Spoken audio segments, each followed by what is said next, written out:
ಹಿಡಿದು ದೊಡ್ಡ ತಿಮಿಂಗಲ ಪ್ರಾಣಿಗಳ ಉಳಿವಿಗೆ ನೀರು ಅಗತ್ಯ.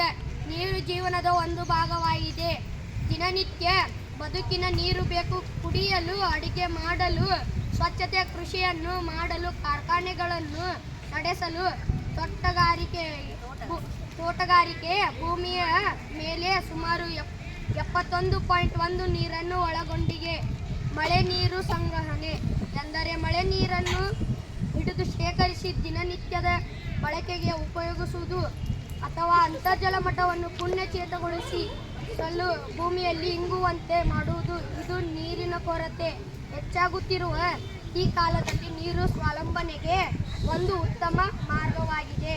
ವಿಧಾನಗಳು: ಹರಿದು ಹೋಗುವ ನೀರನ್ನು ತಡೆಗಟ್ಟಿ ಭೂಮಿಯಲ್ಲಿ ಇಂಗುವಂತೆ ಮಾಡಿ ಭೂಮಿಯಲ್ಲಿಯ ಅಂತರ್ಜಲ ಪಾತಳಿಯನ್ನು ಹೆಚ್ಚಿಸುವುದು ಹಳ್ಳಿಗಳಲ್ಲಿ ಹೆಚ್ಚು ಅನುಕೂಲವಾಗುತ್ತದೆ. ಇಂಗುಗುಂಡಿ ನಿರ್ಮಾಣವನ್ನು ಕನ್ನಡದಲ್ಲಿ ಮಳೆ ನೀರು ಹರಿದು ಹೋಗುವ ಮಳೆ ನೀರನ್ನು ಇಂಗುಗುಂಡಿಗಳ ಮೂಲಕ ಭೂಮಿಯಡಿ ಇಂಗುವಂತೆ ಮಾಡಿ ಭೂಗರ್ಭ ಜಲಮಟ್ಟವನ್ನು ಹೆಚ್ಚಿಸುವುದು. ತೊಟ್ಟಿಗಳಲ್ಲಿ ಸಂಗ್ರಹಣೆ ಎಂದರೆ ಮಳೆ ನೀರನ್ನು ಸಂಗ್ರಹಿಸಿಟ್ಟುಕೊಳ್ಳಲು ಬಳಸುವ ತೊಟ್ಟಿಗಳು. ಇವುಗಳನ್ನು ಸಾಮಾನ್ಯವಾಗಿ ಮನೆಗಳ ಚಾವಣಿ ಅಥವಾ ಈತನ ಸ್ಥಳದಿಂದ ಹರಿದು ಬರುವ ಮಳೆ ನೀರನ್ನು ಸಂಗ್ರಹಿಸಲು ಬಳಸುತ್ತಾರೆ.